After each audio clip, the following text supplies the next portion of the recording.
حدیث شریف میں آتا ہے کہ جب جماعت کھڑی ہو جائے تو پھر فرض نماز کے علاوہ کوئی نماز نہ پڑھیں، لا صلاۃ الا المکتوبہ۔ فجر کی جماعت اگر کھڑی ہو جاتی ہے اور آپ مسجد میں ہیں اور آپ سمجھتے ہیں کہ اتنا ٹائم میرے پاس ہے کہ میں فجر کی سنتیں پڑھ کر بھی امام کے ساتھ جماعت میں شامل ہو جاؤں گا، تو حکم یہ ہے کہ آپ فجر کی سنتیں پڑھ لیں، کسی ستون کے پیچھے، کسی دیوار، کسی ایسی جگہ پہ کھڑے ہو کر، کونے کھانچے میں، کہ جہاں آنے جانے والے لوگوں کو بھی مسئلہ نہ ہو اور آپ اپنی سنتیں بھی پڑھ لیں اور فارغ ہو کے جماعت میں شامل ہو جائیں۔ اعوذ باللہ من الشیطان الرجیم، بسم اللہ الرحمن الرحیم۔ معزز ناظرین، السلام علیکم۔ فجر کی نماز میں تو یہ عام طور پہ آبزرو کیا جاتا ہے، آگے امام صاحب فرض نماز پڑھا رہے ہوتے ہیں، لوگ پیچھے سے آتے ہیں وضو کر کے اور الگ سے اپنی 2 رکعتیں پڑھنی شروع کر دیتے ہیں، پھر وہ ختم کر کے جماعت کے ساتھ ملتے ہیں۔ جب امام صاحب نماز کے خاتمے پر سلام پھیرتے ہیں اور کچھ لوگ فوراً کھڑے ہو جاتے ہیں اور 2 رکعتیں پڑھنا شروع کر دیتے ہیں۔ میں تو اکثر یہ مختلف مساجد میں اس کو آبزرو کرتا ہوں۔ ایک حدیث ہے، گو وہ ضعیف ہے، سنن ابی داؤد حدیث نمبر 1258۔ فجر کی سنتیں نہ چھوڑو خواہ تمہیں گھوڑے ہی ڈون ڈالیں۔ اس کے علاوہ بھی فجر کی سنتوں کے حوالے سے حدیثیں ملتی ہیں جن میں فجر کی سنتوں کی اہمیت بیان کی گئی ہے۔ اللہ تعالیٰ قرآن پاک میں فرماتا ہے وَآتَاكُمُ الرَّسُولُ فَخُذُوهُ وَمَا نَهَاكُمْ عَنْهُ فَانْتَهُوا۔ رسول صلی اللہ علیہ وسلم جو کچھ دیں وہ لے لو اور جس سے منع کریں اس سے رک جاؤ۔ آپ رسول اللہ صلی اللہ علیہ وسلم نے اس طرح ارشاد فرمایا، تم میں سے کوئی شخص مومن نہیں ہو سکتا جب تک کہ اس کی خواہش نفس اس طریقے کے تابع نہ ہو جائے جسے میں لے کر آیا۔ ابو داؤد حدیث نمبر ہے 1265۔ یہی حدیث صحیح مسلم میں 1651 نمبر پر آئی ہے۔ سنن نسائی میں، ابن ماجہ میں آپ صلی اللہ علیہ وآلہ وسلم فجر کی نماز پڑھا رہے تھے، وہ شخص آیا اور اس نے اپنی 2 رکعتیں پڑھی اور پھر حضور صلی اللہ علیہ وآلہ وسلم کے ساتھ نماز میں شامل ہو گیا۔ جب آپ نماز سے فارغ ہوئے تو آپ اس کی طرف پلٹے اور کہا، اے فلاں، تمہاری کون سی نماز موت پر ہے، وہ جو تو نے ہمارے ساتھ پڑھی ہے یا اکیلے پڑھی ہے؟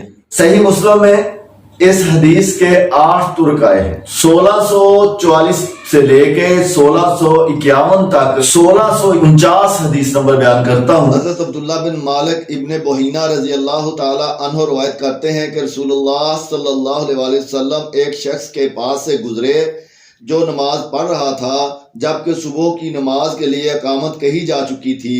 آپ نے کسی چیز کے بارے میں اس سے گفتگو فرمائی، ہم جان نہ سکے کہ وہ کیا تھی۔ جب ہم نماز سے فارغ ہوئے تو ہم نے اس سے گھیر لیا، ہم پوچھ رہے تھے کہ رسول اللہ صلی اللہ علیہ وآلہ وسلم نے تم سے کیا کہا؟ اس نے بتایا، آپ صلی اللہ علیہ وآلہ وسلم نے مجھ سے فرمایا ہے، لگتا ہے کہ تم میں سے کوئی صبح کی 4 رکعات پڑھنے لگے گا۔ مطلب یہ کہ جب فجر کی فرضوں کی اقامت کہی جا چکی تو اس کے بعد کوئی نماز نہیں ہے سوائے فرضوں کی جماعت کے۔